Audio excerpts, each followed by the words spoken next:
You know that friend who always cancels plans? The one who's sick again, tired again, maybe next time? Yeah, that friend isn't avoiding you. They're protecting something. If you're someone who genuinely gets more excited about a Friday night in pajamas than a Friday night out, welcome. You're about to feel very seen. And today we're breaking down the psychology of people who love staying at home. The one society calls boring, but science calls something else entirely. Here's the thing. Extroverts recharge by being around people. Their energy comes from the noise, the movement, the chaos. But introverts and people who prefer solitude, they recharge in stillness.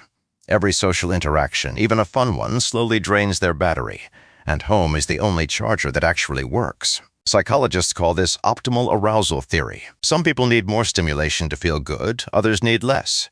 It's not laziness or fear, it's just how their nervous system is wired. Some people love staying home because their environment gives them a sense of control they don't get anywhere else. Out there, the world is unpredictable. Loud strangers, last-minute changes, small talk with people who don't care about your answer. But at home, you control the lighting, the noise, the vibe. For people with anxiety or high sensitivity, that control isn't a luxury. It's survival. Here's something wild. Studies show that people who enjoy solitude tend to be more creative, more introspective, and better at problem solving. Staying home isn't doing nothing. It's where the best ideas are born. Not in a crowded bar, but in a quiet corner with a book or a thought spiral at 2 a.m. And let's be honest, society romanticizes being out there. The influencers, the party pics, the live your best life culture. But what if your best life is a documentary, some soup, and zero obligations? That's not sad. That's self-awareness. Now, some people stay home for a darker reason. Social anxiety, past trauma, depression that quietly whispers, "What's the point?" And for them, home becomes both a refuge and a cage. So it's important to know, do you stay home because it fills you up or because leaving feels too heavy?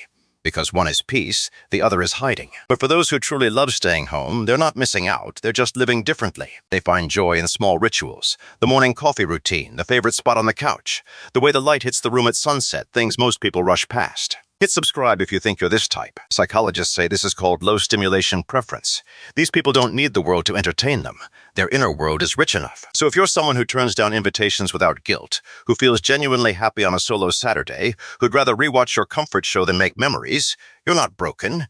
You're just wired for depth over noise, for peace over performance. Tell me, do you prefer staying home, or do you think we're all just making excuses? And if you want the psychology that most people never hear about themselves, the next video is going to hit you harder than this one.